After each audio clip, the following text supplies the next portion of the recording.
Hey everybody, how you guys doing today? I hope that you guys are doing well. I want to talk about something a little bit different today. I've been doing a lot of gear stuff, and truthfully, I am a gearhead and I absolutely love gear. But it's also about what we do with that gear. Specifically, something that I've been really enjoying and I've always kind of enjoyed throughout my photography career is going out and shooting street photos, just kind of for me. Originally, I was gonna make this video about the Leica M240 because I got my hands on it and it was kind of re-inspiring me to get out more and shoot more street photos.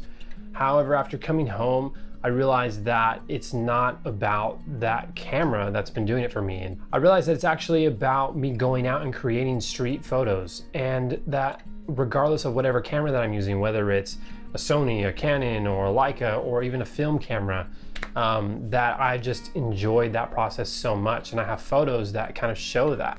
So I want to talk about street photography today and why I think that it can benefit you regardless of whatever kind of photographer that you are, and the things that at least that I've learned from going out and shooting street photos. So let's go ahead and dive right into it. I feel like I say that a lot. I don't want to dive right into anything, but let's start talking about that. How did I get into street photography? Well, I think that really and truthfully, it just kind of came about because I wanted to go out and take photos and I had nobody to take photos of. And I didn't really want to do more self-portraits of myself, and that's a whole nother video probably. And so I started just going out and walking around downtown.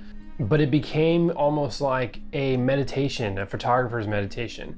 I'm a huge meditator. It's what I usually like to start my day off with, or at least I try every single day to start my day off with a meditation, because it helps me lay the foundation for my day and kind of reset my mind to being open to whatever's going to come on today, and it allows me to be more patient and kind of fosters creativity as well.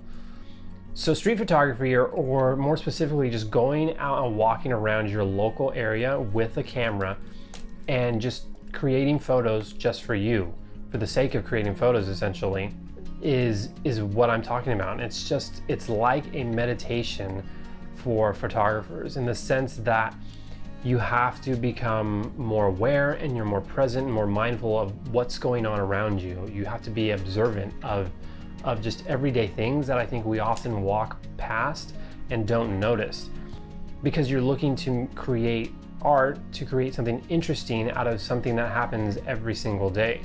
Granted, if you live in cities like New York or San Francisco, then you can go out and find so much of just interestingness at every corner. Not to say that if you live in a smaller town, maybe like I do, where you can't find that, because I think that you can, regardless of even if it's your own neighborhood. Just to go out and make that a challenge, to challenge yourself to create something interesting wherever you're at. I think that street photography is fantastic for all levels, whether you're a beginner or whether you have been shooting paid work for 10, 20 years. It helps to re-inspire us into why we started taking pictures in the first place. For beginners, it helps to hone your technical ability, because you'll go out and you'll take photos, and they don't need to be perfect, just as long as you're doing it.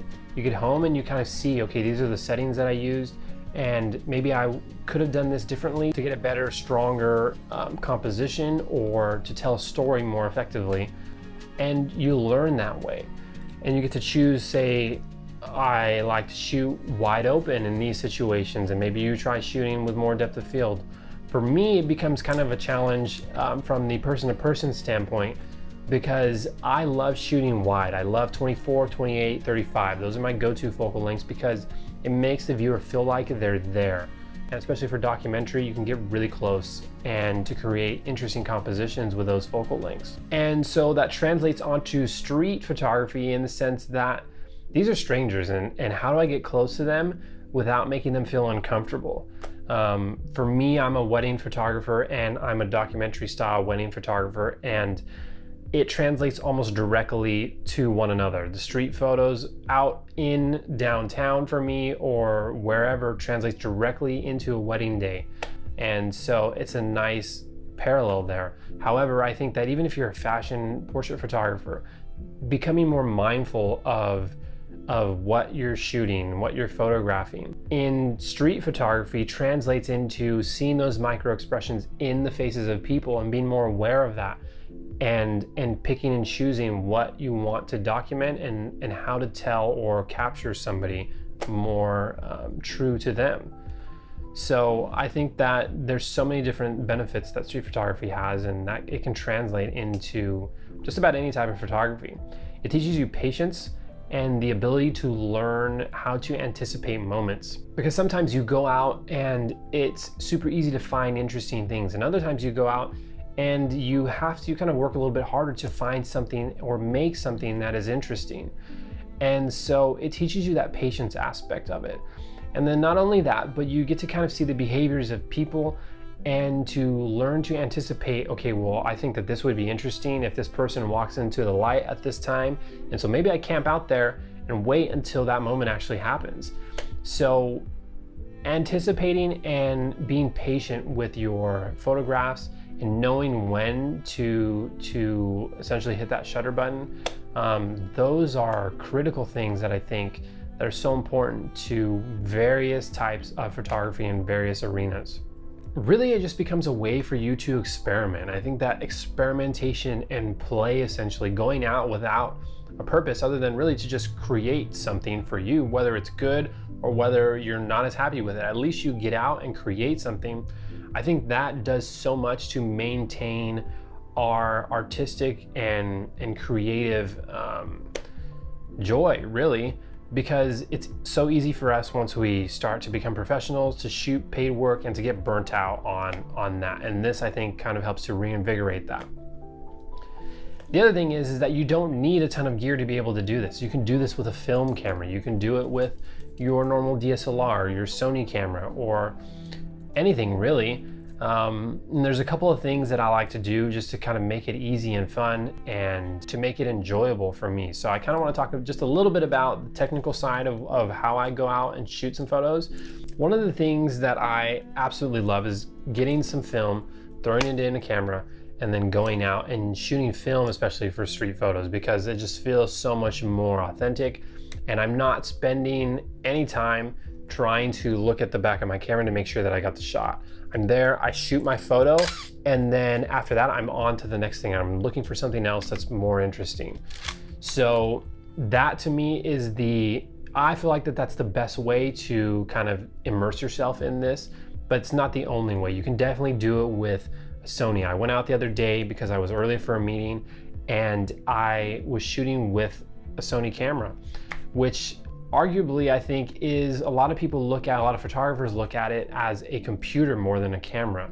But I was still able to get photos that I loved. The Sonys make it easy because their autofocusing systems are so good.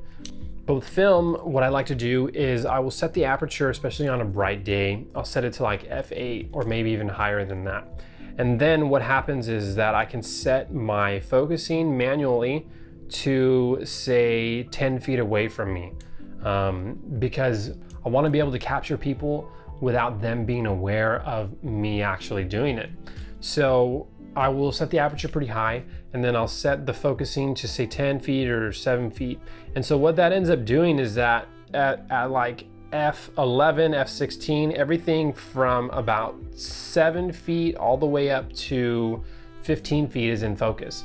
It gives me some wiggle room so that I don't necessarily have to nail focus.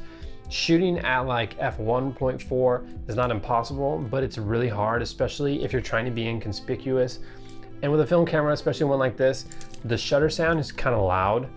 So if there's not a lot of noise where you're at, then you kind of have to be more inconspicuous than normal. So I tend to like to shoot at the hip, or kind of to shoot at my waist level, and to just kind of zone focus is what it's called, and go about it that way. And it's really cool to see what you end up with. Sometimes you nail what you're thinking that it's gonna look like, and sometimes you just totally miss it. But then it still ends up being a cool moment anyways. So honestly, I absolutely just love street photography. I would love to see if you guys go out, if you love street photography, love to see some of your guys' photos. So I hope that you guys found that enjoyable, and I'll see you guys in the next one. Peace.